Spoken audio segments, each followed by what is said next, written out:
আমাদের এই জীবনে অনেক কাজ করি আমরা। কারোর লক্ষ্য উদ্দেশ্য এমপি হওয়া, কারোর লক্ষ্য উদ্দেশ্য বড় ডাক্তার হওয়া, বড় লোক হওয়া, অনেক উদ্দেশ্য আছে। আমরা অনেক কিছু করি, কিন্তু আবার সবকিছু রেখেই চলে যেতে হয়, ঠিক না? আর একটা জিনিস বোঝেন, দুনিয়াতে কেউ আপন হয় না। যে বউ আপন, 2 ঘন্টা আপন থাকেতে 4 ঘন্টা ঝগড়া করে, আসেন না? যে ছেলে আপন, সে 2 ঘন্টা কথা শুনে তো 4 ঘন্টা কথা শুনেন না, ঠিক না বেঠিক? যে ভাই আপন, সে ভাই 2 ঘন্টা আপন আর 2 ঘন্টা পর। যে বাবা আপন, যে সবচেয়ে আপন মা আপন, সেও দেখা যাচ্ছে আরেক ভাইয়ের কথা শুনে পর হয়ে যায়, হয় না? হয় না হাজারিন? দুনিয়াতে কেউ 16 আনা আপন হয় না। আমাদের এই জীবনটা পরকে আপন করার, মানুষকে খুশি করার জন্য একটা সংগ্রাম। ছোটবেলায় বাবা মাকে খুশি করার চেষ্টা করেছি, পারিনি, কত মারছে, ঠিক না বেঠিক?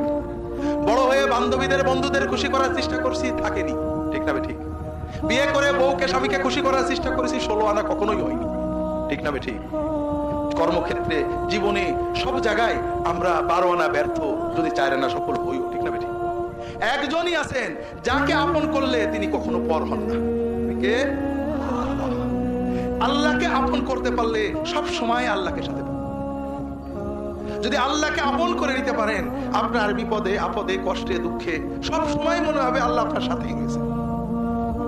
যে বেদনা কারোর কাছে বলা যায় না, বউয়ের কাছে বলা যায় না, মায়ের কাছে বলা যায় না, যে আনন্দে কাউকে শরীক করা যায় না, যদি আল্লাহকে আপন করতে পারেন, সেই আনন্দে আল্লাহকে শরীক করতে পারবেন, সেই বেদনার কথা আল্লাহর কাছে বলে বুকটাকে হালকা করতে পারবেন। কথাকে বুঝতে পেরেছেন? কাজেই ভাইরা, আসেন না সবাই নিয়ত করি যে এত সহজ কাজ আমরা নিয়ত করলাম, আল্লাহ আমার বাকি জীবন যতটুকু আছে, 1 দিন হোক আর 100 বছর হোক, আমি তোমার ওলি হওয়ার চেষ্টা করব। আল্লাহ তাআলা সকলের নিয়ত কবুল করে নিন, আমিন। এখন প্রশ্ন হলো, আল্লাহর ওলি হতে কি লাগবে? কোরআন কারীমের 2টো আয়াত আমি আলোচনা করার চেষ্টা করব। আল্লাহ তাআলা তৌফিক দান করুন, আমিন। আল্লাহ তাআলা ওলির পরিচয় দিয়েছেন। দুর্ভাগ্যবশত বাংলাদেশের মানুষ